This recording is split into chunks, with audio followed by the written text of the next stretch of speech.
नमस्कार. तुमच्या सर्वांचं स्वागत आहे आणखीन एका छानशा ब्लॉगमध्ये. तर आज मी हसतच व्हिडिओ काढते, त्याचं पण कारण आहे. तर तुम्हाला मी मागच्या व्हिडिओमध्ये हिच्या कलरबद्दल सांगितलं होतं, तर त्या व्हिडिओला इतक्या छान छान कमेंट आल्यात, म्हणजे काही चांगले लोक पण आहेत आणि कुठं बाहेर गेल्यानंतर कसे लोक करतात ते पण बघितलं आणि असे व्हिडिओ टाकला. तर मला काही जण तर असे म्हणलेत की ताई तुम्ही तिच्याच कंटेंट बनवा. तर ते मी जे जे काय काय बोललेत ते व्हिडिओ मी इथं तुम्हाला कमेंट त्यांच्या दाखवते. काही जणांच्या खूप छान छान कमेंट केल्या. एक दीदी तर अशी म्हणली की माझा पण कलर ताई असाच आहे, मला पण खूप वाईट वाटतं, मी पण खूप रडते. तर ते दीदी तुझ्यासोबत काय हिच्यासोबत पण नेहमी होतं, कुठं बाहेर गेली की तिला असं कोणी बघितलं बोललं तर ती पण घरी आल्यावर रडत असते. मग मी तिला विचारलं ना का रडते म्हणून, तर ती सांगत असते की मला असं कोण काय बोललं की मग मी रडते म्हणून. तर ती पण सांगत असते रडते म्हणून. तर दीदी तू काय रडू नको, खचून जाऊ नको. आणि मी पण तिला खूप स्ट्रॉंग बनवलं आहे. आणि काही जणांनी असं म्हणले की तिच्या अंगातले गुण ओळखा. तर हो, तिच्या अंगातले गुण मी ओळखलेले आहेत. मी बऱ्याच गोष्टी अजून शेअर करणार आहे, केल्या नाहीत. तर आता खरं तर हॉस्पिटलचं काम चालू होतं म्हणून मी 2-3 दिवस झालं व्हिडिओ हॉस्पिटलची जर्नी दाखवली. तिचं ऑपरेशन झालं डोळ्याचं, एका डोळ्याचं झालं आहे. तुम्ही सगळ्यांनी खूप आशीर्वाद दिले की सगळं चांगलं होईल. तर हा तुमच्या सगळ्याच्या आशीर्वादाने, तुमच्या सगळ्याच्या प्रार्थनेने तिच्या एका डोळ्याचं ऑपरेशन सक्सेस झालं आहे, छान झालं आहे. आता आम्ही घरी आहे. तर आज तब्येत माझी रात्रीपासून थोडीशी बरी नव्हती, सर्दी खोकला झाला मला तिकडच्या वातावरणाने, जरा धावपळीने. तर मग आज तर ठीक आहे, म्हटलं चला आज एक व्हिडिओ शूट करावा. तर ऑपरेशन कसं झालं? छान झालं, एकदम मस्त. घाबरले का? थोडं घाबरलं पण काय नाही वाटलं. आणि आम्ही सरकारी दवाखान्यात हॉस्पिटलमध्ये, म्हणजे सरकारी हॉस्पिटलमध्ये तिच्या डोळ्याचं ऑपरेशन केलं आहे. कारण आमची एवढी परिस्थिती नाही आहे की आम्ही चांगल्या हॉस्पिटलमध्ये जाऊ शकू. म्हणजे असतं तर आतापर्यंत एवढ्या दिवस तिचं ऑपरेशन राहिलं नसतं, कधीच झालं असतं. तर असो, प्रत्येकाची परिस्थिती असते. तर तुम्ही सगळ्यांनी खरंच खूप सपोर्ट केला, त्याबद्दल पण खूप खूप धन्यवाद. अजून एक कमेंट अशी होती की आफ्रिकेमध्ये पण खूप अशी लोक आहेत, तर तिच्यापेक्षा तर ही ताई खूप छान दिसते. हो, ते पण मला माहिती आहे, छान दिसते. पण आता आपल्या इथं लोक तसेच आहेत. आत्ताचाच नवीन किस्सा, आम्ही हॉस्पिटलमध्ये गेल्यावर प्रत्येकजण विचारत होतं हिचा कलर असा काय, ताई तू कशी दिसते, ती कशी दिसते, ही तुझी मुलगीच आहे का की शेजारची आहे किंवा तुझी कोण आहे नात्यातली? नाही म्हटलं, माझी मुलगीच आहे. आणि मला गर्व आहे माझी मुलगी आहे सांगायचं. मला कधीच असं वाटलं नाही की हे मी अशी दिसते ती तशी दिसते. ठीक आहे, आमच्यात फरक आहे, दाखव ग हात, खूप फरक आहे. पण आम्हाला त्या फरकाचं काही घेणं देणं नाही. आम्हाला पर्सनली कोणालाच नाही, तिला पण नाही मला पण नाही. विचारत होते ना, हो, तिला सगळे म्हणायचे तुझी मम्मी आहे का ग, तिचे पप्पा असे दिसतात का? तर तिचे पप्पा पण तुम्ही बघितले नसेल तर प्रत्येक ब्लॉगमध्ये दिसतील तुम्हाला. काही मागच्या ब्लॉगमध्ये जाऊन बघितलं तर तुम्हाला दिसतील. हॉस्पिटलच्या ब्लॉगमध्ये पण तुम्ही बघू शकता. तर तिचे पप्पा पण तसे नाहीत. तर आम्ही ही खूप आजारी होती तेव्हा डॉक्टरांनी असं सांगितलं होतं की नात्यामध्ये लग्न झालं की अशी काहीतरी अनमेच्युअर लेकरं म्हणजे मुलं होतात. आता किती खरं आहे काय खोटं आहे मला माहिती नाही, पण जे नशिबात असतं ते होतं म्हणतात. त्याच्यावर माझा विश्वास आहे. जे असेल ते असेल, मी प्रत्येक गोष्टीला सामोरं जाते. तर आता बरेच जण म्हणतात की मोतीबिंदू एवढ्या लहान वयात होत नाही. स्वतः डॉक्टर पण म्हणत होते की एवढ्या लहान वयात मोतीबिंदू होत नसतो. हिला कसं काय झाला, आता त्याचं मी पण काही सांगू शकत नाही. तर ही नेहमी आजारी पडते, जास्त नाही पण थंडी सर्दी खोकला किंवा शरीरावर काही इन्फेक्शन वगैरे असं काही नॉर्मलच आजार होतात. त्याचे औषध गोळ्या खाऊन खाऊन खाऊन तिला ते डोळ्याचा मोतीबिंदू झाला, म्हणजे असं डॉक्टरांचं म्हणणं आहे. आणि ते विचारतात ते काहीतरी सिरॉयटिक्स म्हणून औषध वगैरे कधी घेतलंय का, तर म्हटलं कधीच नाही. आता डॉक्टरांनी काय देतात ते एवढं काय माहिती नाही, पण शक्यतो तसं काय दिलेलं नाही आहे तिला. आणि लहानपणापासून कुठल्या औषध गोळ्या पण चालू नाहीत. एक नॉर्मल आजार आल्यावर आपण जसं हॉस्पिटलला जातो, फक्त एवढं की महिन्यातून हिला एकदा दोनदा तरी हॉस्पिटलला न्यावे लागतं. तर असं काय आजारी पडले तर तिला न्यावं लागते. थोडंसं थांबले होते, थोडा दम लागतोय बोलताना. तर तिला हॉस्पिटलला न्यावं लागतं. मग तेच काय सर्दी खोकल्याचे आजार वगैरे असेल तर मग त्याच्यासाठी आम्ही कधी नेतो. मग त्याच्याच औषध गोळ्या सारखं वारंवार खाऊन आता समजा महिन्यातून 15 दिवस गोळ्या खाल्ल्या, 15 दिवस नाही खाल्ल्या, असं कंटिन्यू जन्मल्यापासून चालू आहे. त्याच्यामुळं ते मोतीबिंदू झाला. पण जाऊ द्या, असो जे काय असेल ते असेल. पण आता सगळं व्यवस्थित आहे. एका डोळ्याचं ऑपरेशन झालं आहे, एकाचं व्हावं, लवकर व्हावं. त्यासाठी पण सगळ्यांनी प्रार्थना करा. मी तर करतेच. तिला पण म्हणलं तू स्वतःची काळजी घे आणि तिला कॅमेऱ्यापासून लांब ठेवतो. तिला म्हणजे असं उजेडात पण काढत नाही. पण आता मोबाईलमध्ये ती पण चष्मा घालून बसवलंय. म्हटलं बस सगळ्यांना बघू दे, तू दाखव. कारण सगळ्यांनी खरंच खूप सपोर्ट केलाय. आणि ऑपरेशन झाल्यावर पण ती खूप हॅपी होती, कारण तिला स्वतःची नवीन दृष्टी आली. त्याच्याबद्दल पण तिला खूप अभिमान वाटत होता. आणि तिला खरंच काही दिसत नव्हता. बऱ्याच दिवसापासून तिला दिसायला कमी आलं होतं.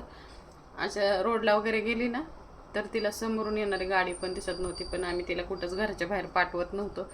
आता एक 8 दिवसापूर्वीचाच किस्सा आहे. माझ्या भावाकडे ही गेली होती आणि माझ्या भाऊजांनी तिला रिक्षात बसवून दिलं. आणि नंतर दुसऱ्या स्टॉपला उतरून तिला दुसऱ्या रिक्षाने यायचं होतं, कारण त्यांना जायचं होतं मुलांना शाळेत आणायला. त्यामुळे त्यांनी तिथं बसवून दिलं. तर हिला रिक्षात माझा भाऊ आला होता दुसरा. तिला दिसलं नाही. तो आवाज देतोय पायल ये, पायल ये म्हणून. मला दिसलंच नाही मामा. तिला दिसलंच नाही. मग कसं केलं मामाने? मामाने असं हाय केलं, पायल ये, मला दिसलीच नाही. पूर्ण उजेड येत तिला होतं माझ्या उजेड, हां. चेहऱ्यावर. मग तिला ते ओळखूच नाही आला. मग तो म्हणजे मामा आले जवळ, मग ते म्हणले पायल मला ओळखलं का नाही. म्हणलं नाही मामा, मला दिसलेच नाही तुम्ही. मग त्यांनी हात पकडून मग मला म्हणले चल मी तुला घरी सोडतो. मग मग घरी त्याला सोडायला गेले. ती दिसली. मग त्याला घाबरला ना तो. मग तो मला असं कसं काय होतंय. मग मनोज म्हणला, म्हणजे माझ्या भावाचं नाव मनोज आहे. मग तो म्हणला चल मी तुला घरी सोडतो. मग तो डायरेक्ट घर तिथून जास्त लांब नव्हतं, 1-2-3 किलोमीटरचाच अंतर होता. मग त्याने डायरेक्ट इथं आणून सोडलं. मग घरी आणून सोडलं. मला ओरडला, म्हणलं तिला कशाला पाठवते. नाही रे म्हणलं, असंच गेली होती, कधीच नाही पाठवत. आणि वहिनीला शाळेत जायचं होतं म्हणून वहिनीने पण सोडलं, नाही तर नसतो आम्ही तिला सोडतच नाही.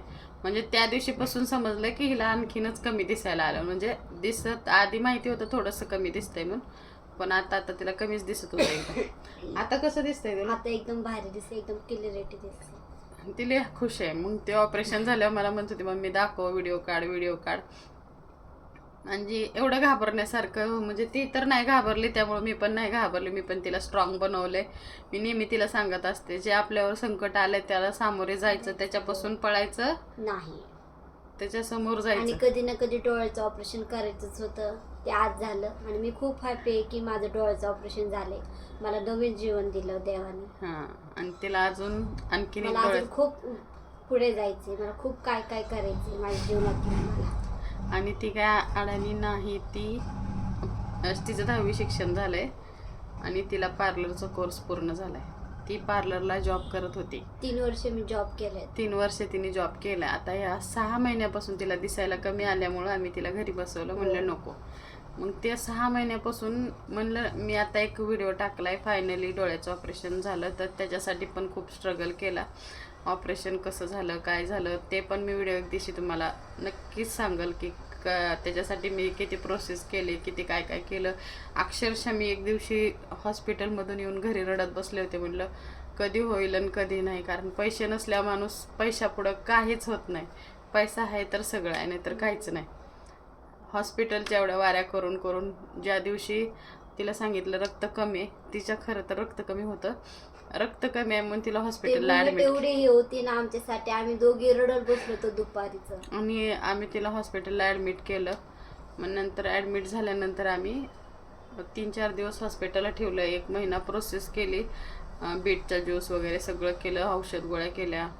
सलाईनद्वारे नाही का, त्या औषधाद्वारे तिला ते इंजेक्शन दिले रक्तवाढीचे. ते सगळं प्रोसेस केल्यानंतर आम्ही ज्या हॉस्पिटलमध्ये डोळ्याचे ट्रीटमेंट घेतली होती अगोदर, ते कागद आमच्याकडून हरवले होते. आणि आम्ही ते आजारी पडल्यामुळं, रक्त कमी झाल्यामुळं त्या टेन्शनमध्ये ते कागद कुठे ठेवले ते माहीत नाही. फक्त त्याची छोटीशी चिठ्ठी होती. नंतर ते सगळं प्रोसेस झालं. 1 महिन्याने आम्ही त्या डोळ्याच्या हॉस्पिटलला गेलो. तिथं गेल्यानंतर आम्हाला म्हणले तुमचे जे कागद दिले होते ना ते घेऊन या. त्यावेळेस सगळं फायनल झालं होतं की हे डोळ्याचं ऑपरेशन करणार होते. मग ते म्हणले तुम्ही ते कागद घेऊन या. म्हटलं तर ते कागद कुठं ठेवले माहीत नाही. मग त्या दुसऱ्या हॉस्पिटलमध्ये आम्ही गेलो होतो ना हिला रक्त कमी झाले म्हणून. मग तिथं तर ते देणार नाही, सरकारी म्हटल्यानंतर देत नाहीत. मग एवढा गोंधळ झाला 1-1.5 महिना त्याच्यातच गेला. नंतरून मग परत दुसरी प्रोसिजर केली, सगळं डोळ्यांची परत तपासणी झाली, नंतर तारीख दिली त्यांनी. आता सगळं प्रोसिजर करून फिटनेस वगैरे सगळं करून मग त्यांनी 15 दिवस नंतरची तारीख दिली. गेलो त्यांनी 22 तारीख दिली ती, म्हणजे ॲडमिट व्हायची. 23ला ऑपरेशन झालं. आज काल 24 होती, आज 25 तारीख आहे. तर आता सगळं व्यवस्थित झालं. जाऊ द्या, ज्या गोष्टी त्याच्यातून पण शिकायला मिळलं, कुठली पण गोष्ट जपून ठेवायची असते, हे पण मी शिकले. त्यामधून शिकली ना तू पण? हो. आल्यापासून आम्ही त्या हॉस्पिटलचे कागद सगळे पॅक बंद ठेवले.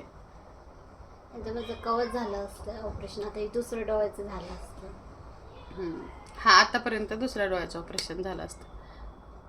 तर चला, सगळ्यांना खूप खूप धन्यवाद. सगळ्यांनी मला छान छान कमेंट केल्या. कमेंटची उत्तरं मी देईन एखाद्या दिवशी, कारण आता दुसरा मोबाईल चार्जिंग लावला आहे. तर मी तुम्हाला कमेंट एखाद्या दिवशी सगळं छान वाचून दाखवेल. उद्याच किंवा परवाच तो व्हिडिओ काढेन. चला, असाच सपोर्ट राहू द्या. आणि पायलला माझ्या खरंच सपोर्ट करा तुम्ही. तिला तर पहिल्यापासूनच खूप इच्छा होती व्हिडिओ काढायची, पण आम्हीच तिला व्हिडिओमध्ये घेत नव्हतो, की दाखवत नव्हतो तुझं. काढेन की सगळे काय बोलतात, काय लोक काळे म्हणतील म्हणा, असं वाटत होतं की समोरचे पण लोक काळे काळे म्हणतात, मग व्हिडिओमध्ये पण लोक तुला काय असे म्हणतील. पण नाही, सगळ्यांनी खरंच खूप सपोर्ट केला, त्याबद्दल पण खूप खूप धन्यवाद. थँक्यू. आणि थँक्यू. परत अजून आम्ही असे छान छान व्हिडिओ काढू. अजून तिची मी तुम्हाला जर्नी सांगेन की काय जर्नी आहे, का आहे, कसं आहे. खूप मोठी जर्नी आहे तिचं खरंच आयुष्य म्हणजे खूपच वेगळं आहे. मी तुम्हाला ते पण तुमच्याशी शेअर करेन. चला, भेटूया पुढच्या व्हिडिओमध्ये. तोपर्यंत बाय बाय. असेच हॅपी राहा, आनंदी राहा. आम्ही पण राहतो, तुम्ही पण राहा. सगळ्या एकमेकाची काळजी घ्या आणि पाहायला माझ्या आशीर्वाद द्या. चल बाय. बाय. आज मी रडत नाही, हसते.